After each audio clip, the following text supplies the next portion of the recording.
Good afternoon, my fellow readers. We're going to be doing a little bit of some ASMR. I'm going to be reading Of the Land of Culture to you from Thus Spoke Zarathustra, and then I'm going to be discussing intertwining concepts that touch another book. We're going to spice things up a little bit. I'm going to get another book in the mix called A Modern Man's Search for a Soul by Carl Jung. So let us begin. I flew too far into the future. A horror assailed me, and when I looked around, behold, time was my only contemporary. Then I flew back, homeward, and faster I flew, and so I came to you, you men of the present, and to the land of culture.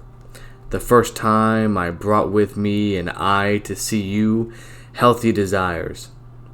Truly, I came to you with longing in my heart. But how did I fare? Although I was so afraid, I had to laugh. My eyes had never seen anything so motley spotted. I laughed and laughed, while my foot still trembled in my heart as well. Here must be the home of all the paint pots, I said. Painted with 50 blotches on face and limbs. Thus you sat there, to my astonishment, you men of the present, and with 50 mirrors around you, flattering and repeating your opalescence. Truly, you could wear no better mask than your own face, you men of the present. Who could recognize you? Written over with the signs of the past, and these signs overdubbed with new signs. Thus you have hidden yourself well from the interpreters of signs. And if one tests your virility, one finds only sterility. You seem to be baked from colors and scraps of paper glued together. All ages and all people gaze motley out of your veils. All customs and all beliefs speak motley of your gestures. He who tore away from you your veils and wraps and paint and gestures would have just enough left over to frighten the birds. Truly, I myself am the frightened bird who once saw you naked and without paint, and I flew away when the skeleton made advances towards me. I would rather be a day laborer in the underworld and among the shades of the bygone. Even the inhabitants of this underworld are fatter and fuller than you. This is bitterness to my stomach, that I can endure you neither naked nor clothed, you men of the present, and the unfamiliar things of the future, and whatever frightened stray birds are truly more familiar and more genial than your reality. For thus you speak, we are complete realists, and without belief or superstition. Thus you thump your chest, alas, even without having chests. But how should you be able to believe, you motley spotted men, you who are paintings of all that has ever been believed? You are walking refutations of belief itself, and the fracture of all thought, unworthy of belief. That is what I call you, you realists. All ages babble in confusion in your spirits, and the dreaming and babbling of all ages was more real than in your waking. You are unfruitful, therefore you lack belief. But he who had to create always has his prophetic dreams and star auguries, and he believed in it belief.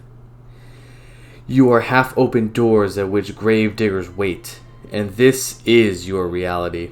Everything is worthy of perishing. Ah! How you stand there, you unfruitful men, how lean-ribbed, and indeed, many of you have noticed that. And they have said, perhaps a God has secretly taken something from me, there as I sleep. Truly sufficient to form a little woman for himself. Amazing is the poverty of my ribs. That is how many a present-day man has spoken. Yes, you are laughable to me, you men of the present, and especially when you are amazed at yourselves. And woe to me if I could not laugh at your amazement and had to drink down all that is repulsive in your bowels.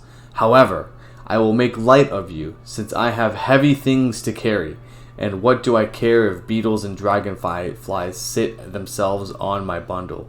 Truly, it shall not become heavier on the account. And the great weariness, shall not come to me from you, you men of the present.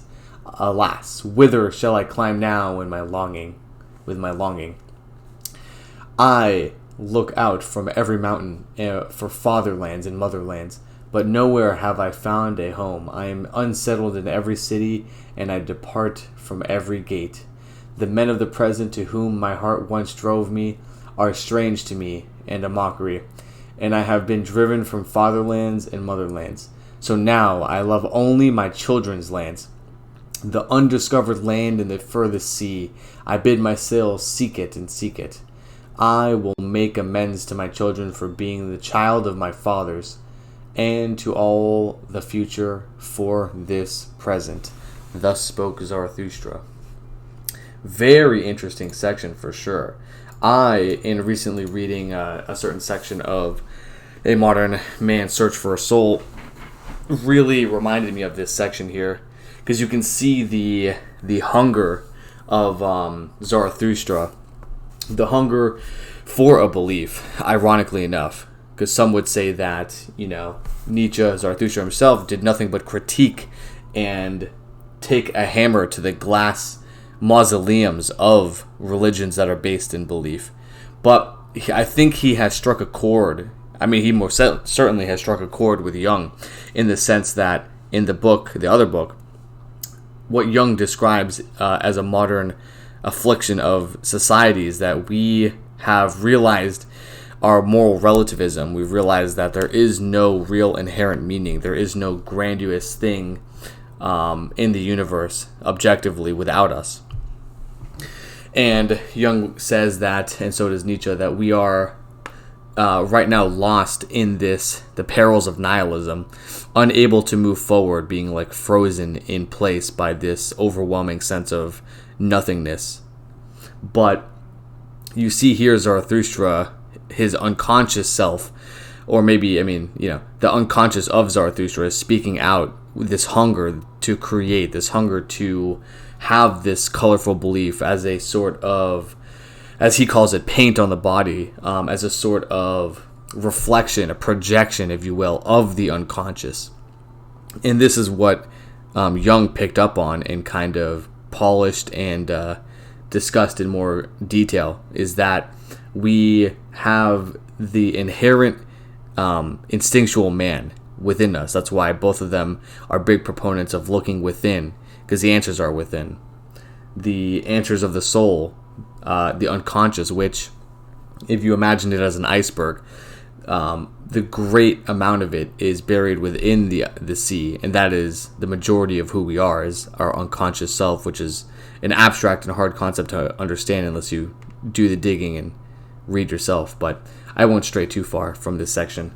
I found it quite powerful. I found it very relatable to the psychology that I'm reading with Jung, in the sense of trying to create, not just destroy, not just to take down, to break the law tablets, as Nietzsche talks about later. Not just because that is the first step, sure, of course. If you do have discontent, or you do find the current system of belief, or whatever sort of quote unquote representations in current culture not suited well for you, then you can and should by all means go about tearing it down for yourself, not for anyone else, but for yourself, because this whole journey is about ourselves here. But not just to tear it down, but to create from it. Just like a phoenix arises from the ashes, you too will pick up the ashes, you will pick up the broken law tables and create a new set of laws and beliefs for yourself. Maybe one that's more tailored to your whatever you are projecting from inside the deepest parts of your soul, from within your shadow.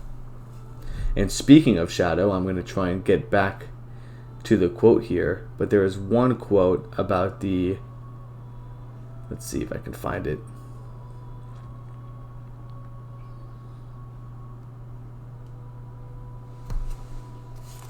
I might not be able to find it, but if I do, let's see if I can do this quickly here without leaving you too far, without any recourse. More nihilism, making light of things. You are fruitful, therefore you lack belief. So, I think that, and this is a point maybe that Jung did pick up on in the book too, is that you can kind of see this hunger, this desire for something greater, some form of of artistic creation or exploration or myth building or what have you, to represent what's going on inside, because we don't have right now, or at least in where I'm in America, the culture, we don't really have any real ties to spirituality. And this is what Jung is saying, is that there needs to be a tie to the spiritual. And I have felt this too, especially in my high school years. I kind of went through the stage of realizing nothing matters, realizing religion's bullshit, realizing that, at first, ironically, the first thing I turned to was science. I was like, oh, this is real. This will provide me with objective, reasons for existence. But alas, the scientific worldview is one purely based on materialism. It's a materialistic worldview, and in so it kind of reduces the art and the soul. It takes away the soul of all that goes around us, the soul of the world. It's no longer this breathing, living thing. The world, the trees, the sun, the stars, everything. It becomes dead. It just becomes these chemical blocks made up of atoms, lifeless, formless. Well, sorry, just lifeless, not formless, obviously. And but that left a void in my heart, if you will, where for years I knew something was missing, and I was deeply unhappy with my, with whatever state I was in. And so it led me to search. I yearned for something to be able to express what's going on inside.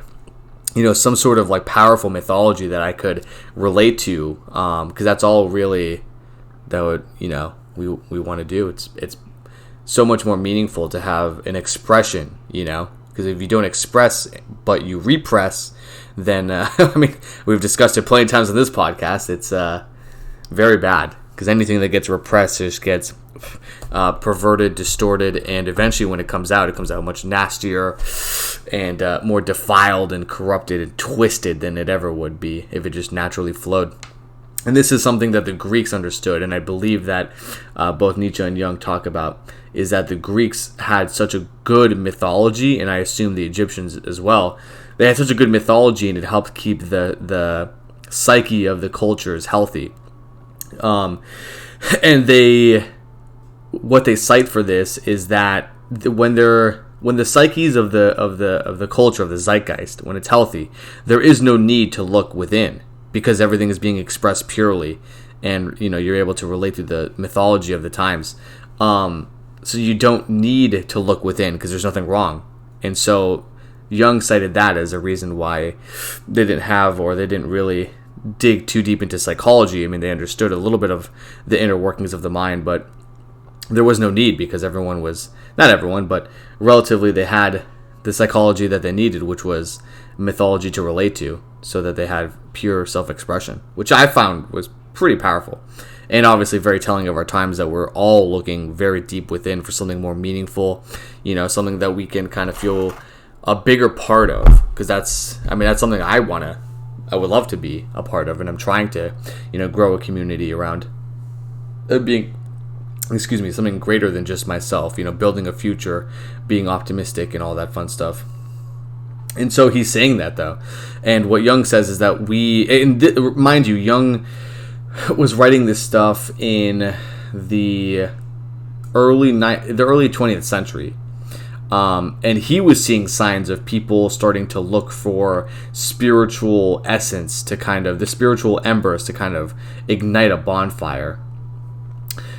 He was seeing people, in the West, westernized, people, because the East, he knew that, he talks about the East have a lot of shit figured out, and I agree completely. I've read a decent amount of Eastern literature, Buddhism, Confucianism, Taoism, what is it? I forget what Zhuangzi is, but I dabbled a little bit, I'll refine my quote there. And they do have, it's quite funny, a good grasp of concepts like some of their really older philosophies, concepts that the West is now only kind of discovering. It's very interesting, very worth looking into for sure. And Jung points that out too. And Hindu and Buddha, Hindu as well. But before I get lost, I wanted to finish that point here and wrap up the podcast. So keep it nice and short and sweet. As Nietzsche says, very concise. It's better to be, what's the quote that I always go to? Short and sophisticated rather than convoluted and complex. But so the whole thing is the point the point I was trying to bring up earlier about Jung's observations is that more of Western man are looking into things like astrology, alchemy, trying to find ties to the spiritual world, because although it may be hard to describe what is the spiritual, I cannot deny it any longer. I've tried to deny any spiritual relations to the universe, and it only left me with a void of depression. So I just learned to accept it and to kind of find it on my own. But yeah, that's what I wanted to discuss in this lovely podcast. A nice solo ASMR reading of your favorite. Oh yeah, and the picture you see on screen is the tiger, and it's a mandala, which is another projection of the, it comes from deep within the unconscious. Jung had a lot of, he was a trained psychiatrist, therapist. I don't know the exact word for what exactly he was, but he had, patients in a clinical setting and would dive into the unconscious, into dream work, and these mandalas, which you can kind of see here, but if you look them up, they're insanely complex and geometrically, with sacred geometry, perfect. That were just coming out of people. And but here is the tiger as a mandala. I wanted to kind of bring up the tiger because it is the year of the tiger, 2022. Very powerful, courageous, but can be arrogant. So a lot of points of introspection, maybe a start for you young listeners out there that would like to dive into something spiritual. Start by looking into the Chinese New Year's and what kind of mythology they represent, these animals, the 12 animals. And that is it. I will conclude this podcast on a note of diving within. Kind of, don't forget we are beings of great capacity for destruction, but also for creation. And so seek it within yourself to understand the destruction you're capable of, and in turn that power of destruction into a power of creation. Become a god of creation and create and inspire others. It's all about undying optimism and light, the sun, bright and warm. Hope you enjoyed. Until next time, Dense Thinkers out.